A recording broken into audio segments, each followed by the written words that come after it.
శుక్రవారం ప్రజా సమస్యలను పరిష్కరించాలని కోరుతూ నల్గొండ జిల్లా కలెక్టరేట్ ముందు ధర్నా నిర్వహించారు.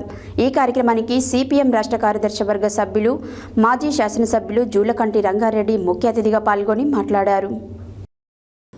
శుక్రవారం ప్రజా సమస్యలను పరిష్కరించాలని కోరుతూ నల్గొండ జిల్లా కలెక్టరేట్ ముందు ధర్నా నిర్వహించారు. ఈ కార్యక్రమానికి సిపిఎం రాష్ట్ర కార్యదర్శి వర్గ సభ్యులు, మాజీ శాసనసభ్యులు జూలకంటి రంగారెడ్డి ముఖ్య అతిథిగా పాల్గొని మాట్లాడుతూ, వ్యవసాయోత్పత్తులకు కేంద్ర ప్రభుత్వం ప్రకటించిన మద్దతు ధరలు రైతాంగ ఆత్మస్థైర్యాన్ని కుంగతీసే విధంగా ఉందని ఆయన విమర్శించారు.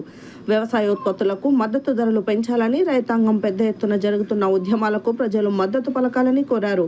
కేంద్ర ప్రభుత్వం ప్రకటించిన కనీస మద్దతు ధరలు పుండు మీద కారం చల్లినట్టుగా ఉందన్నారు.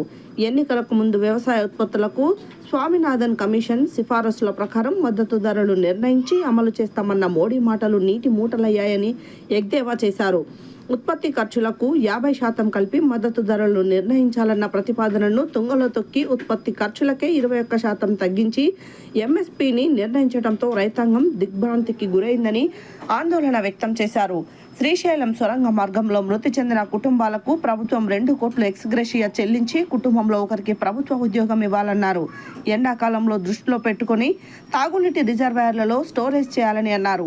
ఈ ధర్నా కార్యక్రమానికి పాలడుగు నాగార్జున అధ్యక్షత వహించగా సిపిఎం రాష్ట్ర కమిటీ సభ్యులు ముదిరెడ్డి సుధాకర్ రెడ్డి, నారి ఐలయ్య, జిల్లా కార్యదర్శి వర్గ సభ్యులు బండా శ్రీశైలం, సయ్యద్ హషం, పాలడుగు ప్రభావతి, సిహెచ్ లక్ష్మీనారాయణ, వెంకటేశ్వర్లు, జిల్లా నాయకులు గంజి మురళీధర్, నర్సిరెడ్డి, మహేష్, దండంపల్లి సత్తయ్య, రవి, శశిధర్ రెడ్డి, వినోద్, శ్రీను, సరోజ, అనురాధ, శంకర్, చంద్రమౌళి, ఆనంద్, నరేష్, నగేష్, వెంకులు, వెంకన్న, సైదులు, బయ్యన్న తదితరులు పాల్గొన్నారు.